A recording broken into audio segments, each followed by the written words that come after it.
আসসালামু আলাইকুম ওয়া রাহমাতুল্লাহি ওয়া বারাকাতুহু। আপনারা এই প্রোগ্রামে এসে খুশি হয়েছেন না? আমাদের জবাব তো খুশি হবে হয় না। আমি একটু জোরে আওয়াজ শুনতে চাই। আওয়াজ সালাম দিচ্ছি, আসসালামু আলাইকুম ওয়া রাহমাতুল্লাহি ওয়া বারাকাতুহু।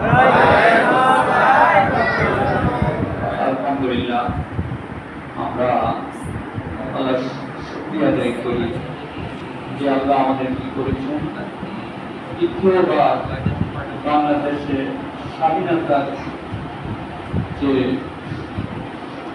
পথ আমরা পেয়েছি, স্বাধীনতা পেয়েছি, স্বাধীনতার সুখ পেয়েছি এবং অনেক জামাল ছেলে, তরুণ ছেলে, ছাত্র যুবক, শিশু, নারী, মহিলাদের রক্তের বিনিময়ে, হাজার হাজার মানুষের রক্তের বিনিময়ে, শত শত লাশের বিনিময়ে আমরা 2024 সালের 5ই আগস্ট দ্বিতীয়বার স্বাধীনতা লাভ করলাম। তাই আল্লাহ শুকরিয়া আদায় করি, সবাই বলে আলহামদুলিল্লাহ।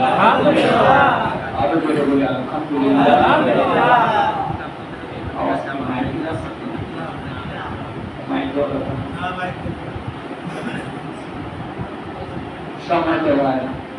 এখন আমরা আল্লাহ শুকরিয়া আদায় করলাম। আমাদের প্রিয় নবী, বিশ্ব নবী, দুজাহানের সর্দার, রাত ভাঙা নবী, রক্ত ঝরা রাসূল হযরত মুহাম্মদ রাসূলুল্লাহ সাল্লাল্লাহু আলাইহি ওয়াসাল্লাম, যারা যুগে যুগে আল্লাহর জমিনে আল্লাহর দ্বীন প্রচার এবং প্রতিষ্ঠার জন্য অনেক ত্যাগ স্বীকার করেছেন, রক্ত দিয়েছেন, শহীদ হয়েছেন, জেল-জুলুমের শিকার হয়েছেন, খুনের শিকার হয়েছেন, অনেক কষ্ট করেছেন, দেশ থেকে বিতাড়িত হয়েছেন, পালায় পালায় বেড়াইছেন। আল্লাহ পাক তাদের ত্যাগ কোরবানিকে কবুল করে জান্নাতবাসী করেন। সবাই বলে আল্লাহুম্মা আমিন। সম্মানিত ভাইরা, এই আগস্ট মাসে 4টি ঘটনা আছে। কয়টা ঘটনা? 2টা ঘটনা হলো সুখের ঘটনা আর 2টা হচ্ছে দুঃখের ঘটনা। আগস্ট মাসে কয়টা ঘটনা বললাম? 4টি ঘটনা। 2টা হচ্ছে সুখের ঘটনা আর 2টা হচ্ছে দুঃখের ঘটনা। সুখের ঘটনা আগে বলবো না দুঃখের ঘটনা আগে বলবো? আগে আমরা সুখের ঘটনা বলি যে আমাদের 1975 সালে এখন যে বর্তমান সরকার ছিল দানবীয় সরকার, তার পিতাও এরকম দানবীয় ছিল। ও মানবীকে হত্যা করেছে, তার ছেলে যে ব্যাংক ডাকাতি করেছে এবং প্রকাশ্য মাইকিং করে বলতো যে তাকে বলতে বাধ্য করতো যে বিকালে 4টায় আমার প্রমুখ ময়দানে গুলি করে হত্যা করা হবে, তোমরা সবাই দেখতে দিও। এভাবে তাকে বাধ্য করে তাকে হত্যা করা হবে। সেই দানবীয় সরকার সেটা তখন ছিল কত সালে? 1975 সালে 15 এটা হলো আমাদের একটা সুক্রিয়া দিন। আর দ্বিতীয়বার তার কন্যা আমাদের কাছ থেকে বিদায় নিল কত দেখেন, আমার ছেলে ওই রংপুরের আবু সাইদ বুক করে দিয়ে বলেছিল যে আমি বুক করে দিচ্ছি, তোমরা গুলি করো আমার বুকে। আমার ছেলে রক্ত টক বলেছিল, পুলিশকে বলেছিল এগুলো পুলিশের মুখেই গুলি করবি। সত্যি পুলিশটাকে গুলি করলো। আমার ছেলে সেখানে পড়ে শাহাদাত বরণ করল। সেই দিন 6 জন শাহাদাত বরণ করেছিল। তারপরে শাহাদাতের সংখ্যা বাড়তে থাকলো, এরপরে গণহত্যা চলতে থাকলো, এরপরে শিশুদের হত্যা করা চলতে থাকলো, জনগণ নেমে গেল এবং 5ই আগস্ট এদেশের বুকে আবার দ্বিতীয়বার আমরা স্বাধীনতা পেলাম। সবাই বলেন আলহামদুলিল্লাহ। তাহলে আমরা কয়েকটা সুযোগ দিবস, 2টা, একটা হচ্ছে 15 আগস্ট আর একটা হচ্ছে 75 সাল আর 2024 সালের 5ই আগস্ট। 2টা আগস্ট আর 2টো আছে দুঃখের দিবস। 2টো দুঃখের দিবস কি? একটা হচ্ছে শহীদ আব্দুল মালেক, তিনি ঢাকা ইউনিভার্সিটির খুবই মেধাবী একজন ছাত্র ছিলেন এবং সেই ঢাকায় একটা হলে অনুষ্ঠান হয়েছিল, ইসলামী শিক্ষা থাকবে কি থাকবে না। 5 মিনিট তাকে সময় দিয়েছিল। তুখোর ছাত্র শহীদ আব্দুল মালেক কাশ্মীর যে বক্তব্য দিয়েছিল, সমস্ত বামপন্থী ইসলামের শত্রুরা সেদিন মায়ের মুখে হয়ে পরবর্তী তাকে এমন আঘাত করলো, তিনি 1969 সালে 15ই আগস্ট শাহাদাত বরণ করেছিলেন এবং সেই দিনটাকে বলা হয় ইসলামী শিক্ষা দিবস। কত সালে তখন তাকে বলেন? 1969 সালে 15ই আগস্ট। এটাও আমাদের একটা দুঃখের দিন। আরেকটা দুঃখের দিন হচ্ছে গত বছর 2013 সালে 2023 সালে 14ই আগস্ট আল্লামা দেলোয়ার হোসেন সাঈদী তিনি একটু অসুস্থ বোধ করছিলেন। তারপর তারা কি করলো, তাকে নিয়ে তাদের নির্ধারিত হসপিটালে নিয়ে গেল। তিনি হাসপাতালে চলে গেলেন, পুলিশের গায়ে হাত দিয়ে তিনি চললেন, তাদেরকে বিভিন্ন উপদেশ দিলেন, নামাজের কথা বললেন, হাসি মুখে সবাইকে সালাম জানিয়ে তিনি গেলেন। যাওয়ার পরে ওখানে যারা নিয়োজিত নার্স তাদের মুখের কথা, তারা বলছে স্যার তাকে একটা ইনজেকশন দিল আর তারপর তিনি মৃত্যু করে বই পড়লেন। এই দুটো হচ্ছে দুঃখের দিবস। আমরা আজকে মূলত সেই 2023 সালের 14ই আগস্টের সেই দিন থেকে মূলত আমাদের আজকে দোয়ার অনুষ্ঠান। আমরা আল্লামা দেলোয়ার সাঈদীকে বলা হয় কোরআনের পাখি। কি বলা হয়? কোরআনের পাখি। তাকে নৃশংসভাবে দীর্ঘ 13টি বছর জেলখানায় আটকে রেখে তাকে কত যে কষ্ট দিয়েছে তার কোনো ইয়াদটা নাই। তাকে মিথ্যা কেস দিয়েছে, তিনি যুদ্ধ অপরাধী করেছেন। যুদ্ধ অপরাধী করতে হলে কি করতে হয়? মানুষকে হত্যা করতে হয়, তিনি মানুষকে হত্যা করতে হয়, ধর্ষণ করতে হয়, নারীদের বস্তি নাকি ধর্ষণ করেছে, আগুন জ্বালাতে হয় ঘরে, তিনি আগুন জ্বালিয়েছেন। আমি আপনাদেরকে বলতে চাই, সাঈদী সাহেব ছোটবেলা থেকে এখান থেকে আসেন এবং তাফসীর মাহফিলে শুধু বাংলাদেশ না সারা পৃথিবীর বিভিন্ন দেশে তিনি ইসলামের প্রচার করেন, কোরআনের তাফসীর করেন। তার যদি এইরকম কোনো অপরাধ থাকতো তাহলে অবশ্যই ওই থানায় তার নামে কেউ ছোট কিনা বাবা দায় হতো কিনা সাঈদী সাহেব ধর্ষণ করেছে, সাঈদী সাহেব হত্যা করেছে, সাঈদী সাহেব আগুন জ্বালাইছে, এইরকম কোন প্রমাণ তারা দিতে পারেনি। মিথ্যাভাবে অন্যায়ভাবে তাকে যুদ্ধ অপরাধী কেস দিয়ে প্রথমে তারা দিয়েছিল ফাঁসির অর্ডার। যেদিন তাকে ফাঁসির অর্ডার দিয়েছিল সারা বাংলাদেশ খুশি উঠেছিল এবং বিভিন্ন জায়গায় মিছিল মিটিং সড়ক অবরোধ করা হয়েছিল। আমরা যখন এই পূর্বরাজ্যে ছিলাম, ওখানেও যখন সড়ক অবরোধ করে ওখানে গুলি করছিল, আমাদের ওই পূর্বরাজ্যের ফিরোজ নামে এক যুবকের চোখের উপরে গুলি লাগছিল। এরকম সারা দেশে হাজার হাজার মানুষের রক্ত করেছিল এবং বেশ অনেক ভাইদের জীবন সেদিন চলে গেছিল। সম্মানিত ভাইরা, এত রক্ত দেওয়ার পরে সরকারের টনক ধরল, তখন পরবর্তী রায় আসলো যাবজ্জীবন। পরবর্তী রায় কি দিল? যাবজ্জীবন। এই যাবজ্জীবন রায়ের পরে 13 বছরের ঢুকে তিনি ওই কারাগারে অন্তপুকুরে তিনি থেকে ঢুকে জীবন দিলেন। সর্বশেষ 2023 সালের 14ই আগস্ট তাকে ইনজেকশন পুশ করে তাকে শাহাদাত বরণ করতে হলো। ইন্না লিল্লাহি ওয়া ইন্না ইলাইহি রাজিউন।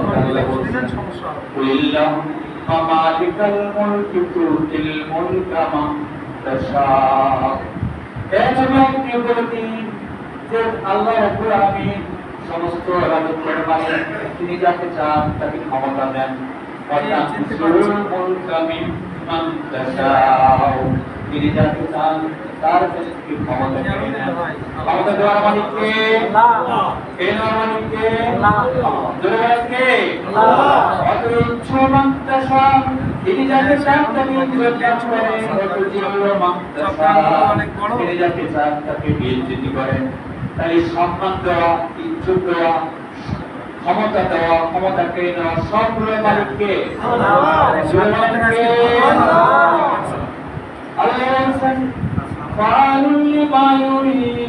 আমি যা খুশি তাই করি, যা খুশি তাই করে কে?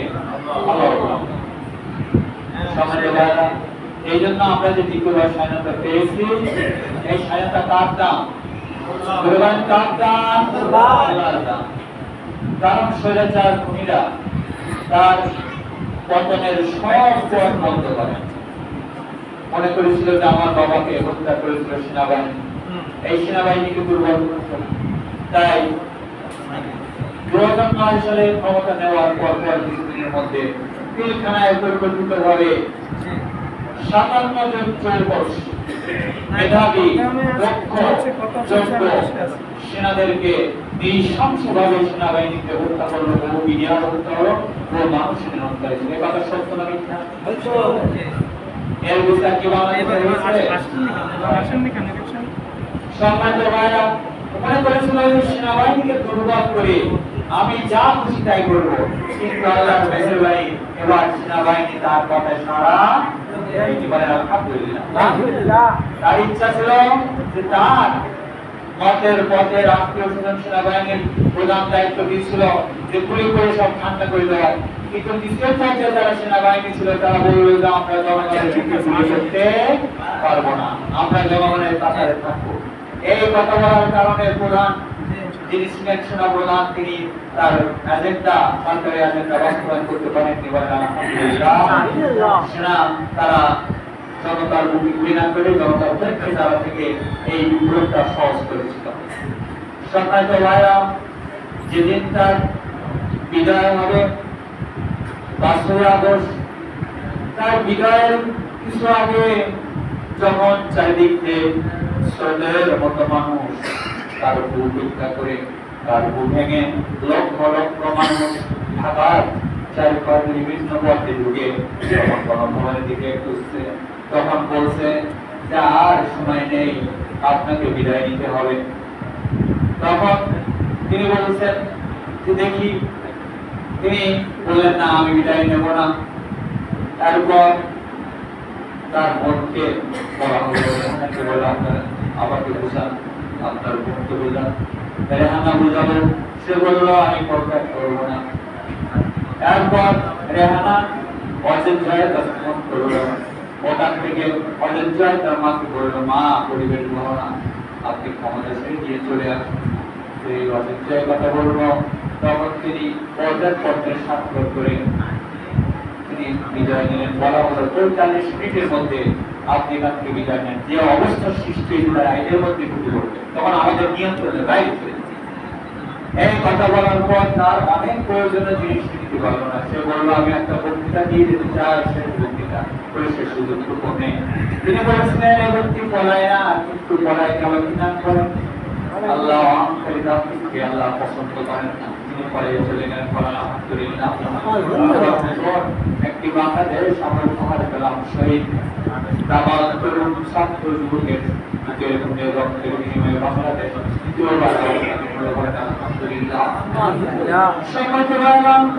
এখন স্বাধীন হওয়ার পর আমাদের করণীয় কি? বিজয় হওয়ার পর আমাদের করণীয় কি? কোরআনের উপর কি বলছে? আল্লাহ বলছেন আউযু বিল্লাহি মিনাশ শাইতানির রাজীম, বিসমিল্লাহির রাহমানির রাহিম, ইযা জাআ নাসরুল্লাহি ওয়াল ফাth ওয়া রাআইতা الناس يدخلون في دين الله أفواجا فسبح بحمد ربك واستغفره إنه كان توابا। আল্লাহ রাব্বুল আলামিন বলেন, ইদা মানে যখন যা মানে আসবে নাসরুল্লাহ, আল্লাহর সাহায্য, ওয়াল ফাth বিজয়, তখন কি হবে? ওয়ারাইতান নাস, তুমি দেখবে মানুষগুলো ইয়াদখুলুনা ফি দীনিল্লাহি আফওয়াজা, মানুষ দলে দলে দিনের ভিতরে প্রবেশ করছে। তখন আমাদের করণীয় কি? ফাসাব্বিহ বিহামদি রাব্বিকা ওয়াস্তাগফির, ফাসাব্বিহ তাসবিহ করতে হবে আপনার, বিহামদি আল্লাহর প্রশংসা করতে হবে, ওয়াস্তাগফির ক্ষমা প্রার্থনা করতে হবে, ইন্নাহু কানা তাওয়াবা, আরেকজন তিনি তওবা কবুলকারী। এই জন্য আমাদের উল্লাস যা কিছু তাই করা ঠিক না, আমাদের এই কাজগুলো করতে হবে। প্রথম তাসবিহ সুবহানাল্লাহ এগুলো পড়তে হবে। তারপর না আমি বুঝতেছি না তো, আমি বুঝতেছি না যে আমাদের বললো যে ওই কমিটিতে এবার সমস্যা কি আছে? আল্লাহ আমরা এই সুবহান শুনে আমরা কি 2 রাকাত নামাজকে পড়তে পেরেছিলাম? কারা কারা পড়তে পেরেছিলেন? সুবিধাতে হাত তুলে রাখেন যে আমরা 2 রাকাত সুবিধা নামাজ আদায় করেছিলাম। যারা করেননি টাকা আদায় করে দিবেন। এত সুখবর দেওয়ার পরে শুকরিয়া আদায় করা দরকার, আল্লাহ তাসবিহ করা দরকার। সম্মানিত ভাইরা, এই জন্য আমরা তাসবিহ করব, শুকর আদায় করব।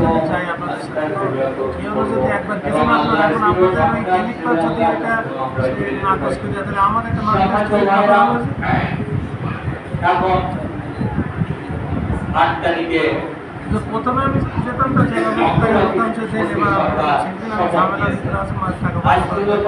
শিক্ষকদের সাথে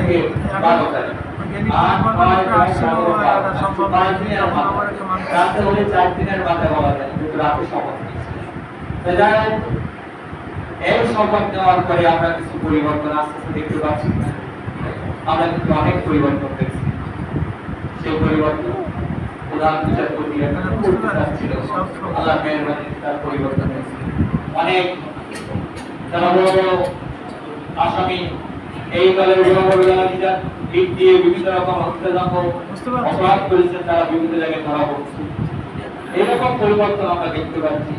এই যে স্বাধীনতা, এটাকে আমাদেরকে ধরে রাখতে হবে। এখন গভীর ষড়যন্ত্র, যেহেতু আমাদের তিন পাশে কারা, তিন পাশে হচ্ছে ভারত আর এক পাশে বঙ্গোপসাগর। এই তিন পাশের ভারত আমাদেরকে বিভিন্নভাবে ষড়যন্ত্র করে স্বাধীনতাকে নস্বাত করার জন্য অনেক চক্রান্ত করছে। আজকে আমাদের আব্দুল ভাইকে দেখাচ্ছিলেন যে একজন হিন্দু ব্যক্তি তিনি ঘোষণা দিচ্ছেন যে কতগুলো মন্দির ভাঙতে হবে, কতগুলো কি করতে হবে। এই মোবাইলে এসেছে, এগুলো আপনারা সাবধান থাকেন। তাদের কাজ হচ্ছে তারাই নিজেরাই যারা ওই দল করে তাদের মধ্যে ঘাটতি থেকে তারা নিজেদের মন্দির ভাঙবে, ওই অবস্থান মাত্রের মন্দির হিন্দুদের মন্দির ভাঙবে, ভেঙে দৌড় দেবে। কার দৌড় দেবে? জামাত বা শিবির বা বিএনপি বা সুদীর দল। এই জন্য এই সুযোগ কিন্তু দেওয়া যাবে। দেখা যাচ্ছে যে হিন্দু বৌদ্ধ পরিষদের যিনি প্রধান, তিনি বলছেন এক জায়গায় মন্দির ভেঙেছে বিএনপির একটা গেঞ্জি গায়ে দিয়ে। পরে যখন তাকে ধরেছে জানা গেল যে আওয়ামী লীগের লোক তাকে পরামর্শ দিয়েছে যে তুমি যে মন্দির ভালো বিএনপির গেঞ্জি গায়ে। এই ষড়যন্ত্র চক্রান্ত কিন্তু এখন বসে নেই, চারিদিকে কিন্তু শুরু হয়ে গেছে। এই জন্য হিন্দু ভাইদের পাশে যেতে হবে, তারা দেশের নাগরিক, তাদের চাপমালে রক্ষার জন্য আমাদেরকে দায়িত্ব পালন করতে হবে।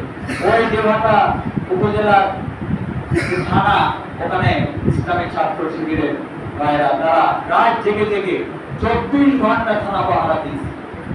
এখন এরকম বিভিন্ন জায়গায় উদাহরণ রয়েছে যে আমাদের ভাইরা তারা মন্দির পাহারা দিচ্ছে, তাদের বাড়ি ঘর পাহারা দিচ্ছে, যেন তারা এই ঘোড়া পানিতে মাছ শিকার করে স্বাধীনতাকে ভ্রমিত করতে না পারে।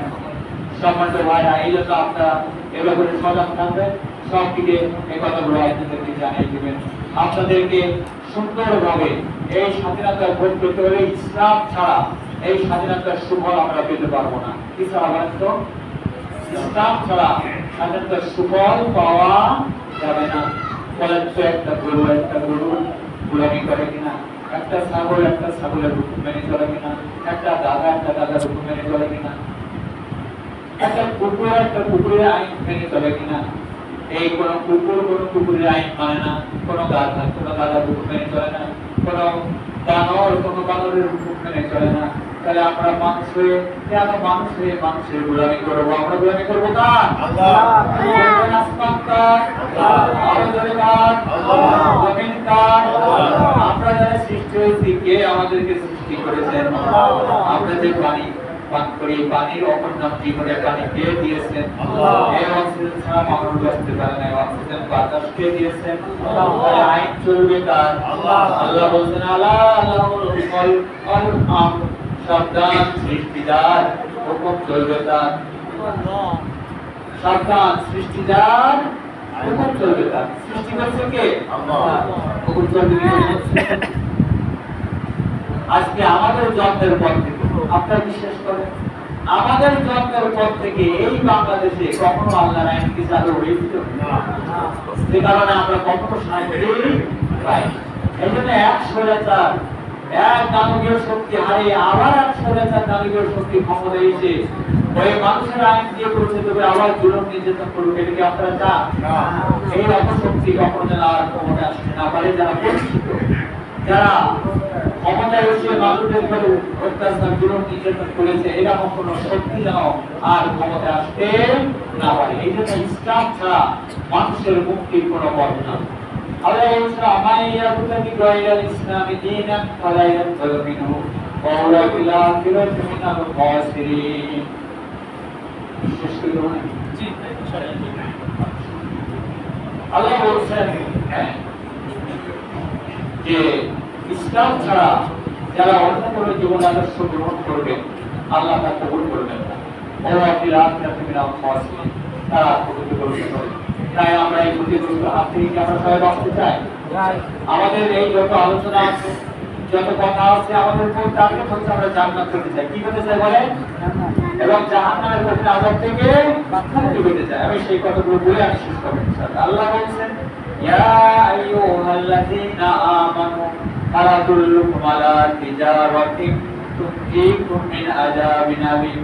ওহে লোকেরা, তোমাদেরকে আমরা একটি ব্যবসা করতে বলবো, কি যে ব্যবসা করলে তুনজিকুম মিন আযাবিন আলীম, তোমরা জাহান্নামের আযাব থেকে বাঁচতে পারো। সেই ব্যবসাটা কি? তুমিনুনা বিল্লাহ, তোমরা আল্লাহর উপর বিশ্বাস করো, আর রাসূলই তার রাসূলের প্রতি, ওয়া তুজাহিদুনা ফি সাবিলিল্লাহ, তোমরা রাস্তায় জিহাদ করো, বিআমওয়ালিকুম ওয়া আনফুসিকুম, যালিকুম খায়রুল লাকুম ইন কুনতুম তা'লামুন। এইটাই তোমাদের উত্তম, যদি তোমরা উপলব্ধি করতে পারো। তাই জাহান্নামের আযাব থেকে বাঁচার একটা ব্যবস্থা কথা আল্লাহ বলেছেন সূরা সফের ভিতরে। কোন সূরা? সূরা সফ। সেইটার প্রথম কাজ হচ্ছে আল্লাহর প্রতি বিশ্বাস, দ্বিতীয় কাজ হচ্ছে রাসূলের প্রতি বিশ্বাস, তিন নম্বর হচ্ছে মাল জান দিয়ে আল্লাহর জমিনে আল্লাহর দ্বীন প্রতিষ্ঠা করার চেষ্টা করা। এই চেষ্টা করে আল্লাহ তাদেরকে মাফ করে দিবেন, এমন জান্নাতে প্রবেশ করবেন যার নিচে ঝর্ণা দ্বারা প্রবাহিত হবে, এবং কঠিন আযাব থেকে তারা মুক্তি পাবে। আমরা কি কঠিন আযাব থেকে মুক্তি পেতে চাই? আমরা কি জান্নাতে যেতে চাই? তাহলে এই ব্যবস্থা করতে সবাই রাজি আছেন তো? এক নম্বর কাজ কি বলুন? আল্লাহ বলে বিশ্বাস, অর্থাৎ আল্লাহর হুকুম ছাড়া কারো হুকুম আমরা মানব না। তাহলে যে প্রথম জিজ্ঞাসা মানব আমরা তোমার রবকে, এখানে যে আল্লাহর হুকুম মেনে চলেছে সেই বলবে রবকে আল্লাহ, আল্লাহ রবকে। একবারে বলা তো রাসূলই, রাসূলের আদর্শ ছাড়া আল্লাহর হুকুম মেনে চলা সম্ভব নয়। রাসূল যেভাবে চলেছেন, যেভাবে রাস্তা কায়েম করেছেন, আমরা সেভাবে চলি। রাসূলের পরিকল্পনা নয়। যেহেতু কবরে প্রশ্ন করার মান নবীর পর তোমার নবী কি, এই জন্য নবীর আদর্শ কোনো নেতা নেত্রীর আদর্শ আমরা কায়েম করতে চাই না, আমরা তার আদর্শ কায়েম করতে চাই। রাসূলের আদর্শ, আমার নেতা তোমার নেতা একবার জিজ্ঞাসা করা হবে, মা দিন তোমার দিন কি?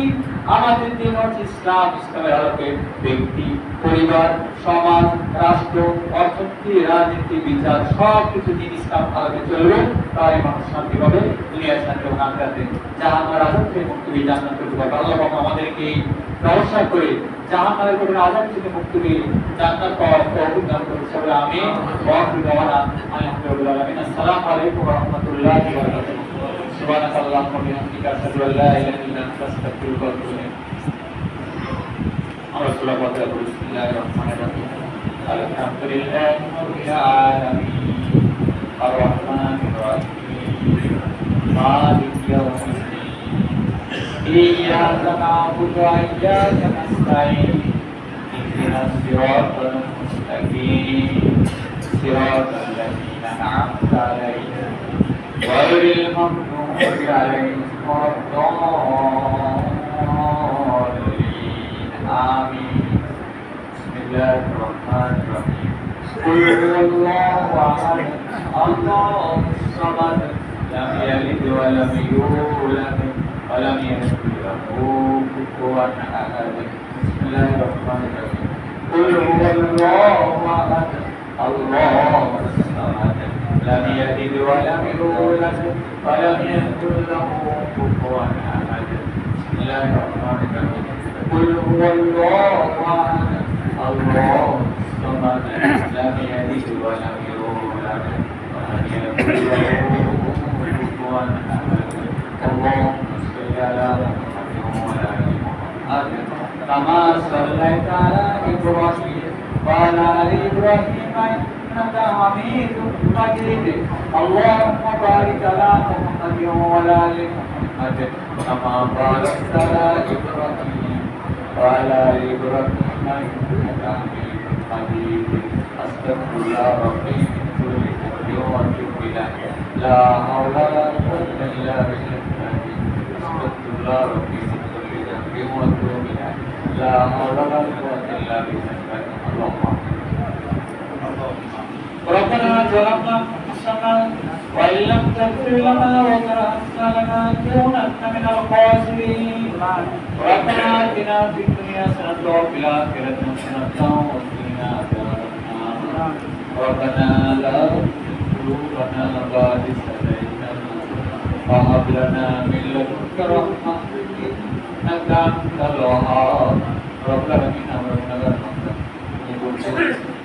তুমি রহিম রহমান তুমি গফুর রহিম তোমার নামের উল্লেখ করে আমাদের জীবনে মাফ করে দাও আমাদেরকে তোমার প্রিয় বান্দাদের মধ্যে শামিল করতে দাও রব্বুল আলামিন মাগরিবের পর থেকে যত আলোচনা হয়েছে আল্লাহ সূরা ফাতিহার একটা দুরূদ যা কিছু পড়া হয়েছে ওগুলোকে মাঝখানে করে আল্লাহ কবুল করে নাও এই দোয়া আমাদেরকে দান করুন সর্বপ্রথম আমাদেরকে নবী বিশ্বনবী রাহমাতুল আলামিনের পাকে পৌঁছে দাও আদম আলাইহিস সালাম থেকে শুরু করে যত বিগত মুসলমান সাহাবায়ে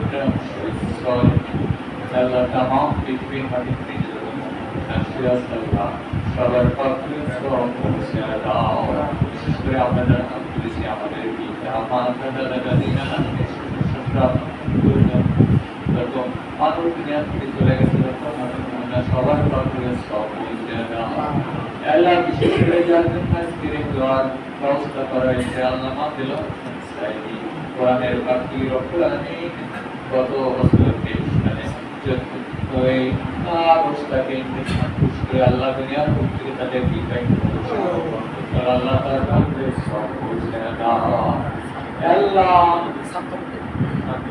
যারা জামাল ছাত্র যারা দাবি আদায়ের যারা মুক্তিকে দিয়ে যারা জীবন দিল আল্লাহ ওই রংপুরের আবু সাঈদ ওই সাতক্ষীরার আসিফ হাসান ওই মুক্ত সহ শত শত জামাল ছেলেরা অনেক যুবকেরা অনেক উপস্থিত আছে প্রাণীরা অনেক মহিলারা যারা রক্ত দিয়েছে জীবন দিয়েছে আল্লাহ তাদের যারা জীবন দিয়েছে তাদের শহীদ হিসেবে কবুল করে নাও তাদের পাকে সব পৌঁছে দাও আল্লাহ তাদের রক্তের বিনিময়ে যে স্বাধীনতা আমরা দ্বিতীয়বার লাভ করেছি এই স্বাধীনতার জন্য অপূর্ণ ধরে রাখতে পারি সেই তৌফিক বিরাট করে দাও আল্লাহ দেশে বিদেশে যে চক্রান্ত আছে সমস্ত চক্রান্ত তুমি রুখে দাও তুমি বলেছো আমাকে আল্লাহ খায়রুল হাকিমিন তারা ষড়যন্ত্র করার তুমি কৌশল করো তাদের ষড়যন্ত্রের কাছে তোমার কৌশল বিজয় লাভ করে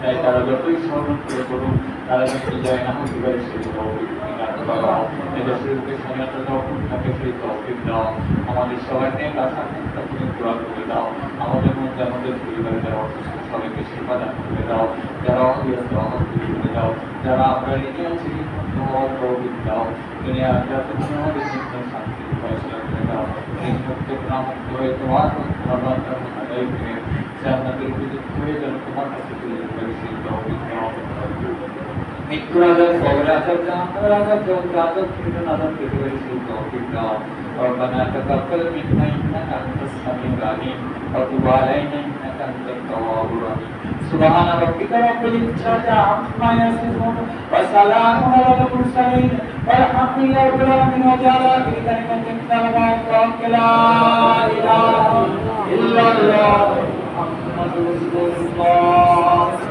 السلام عليكم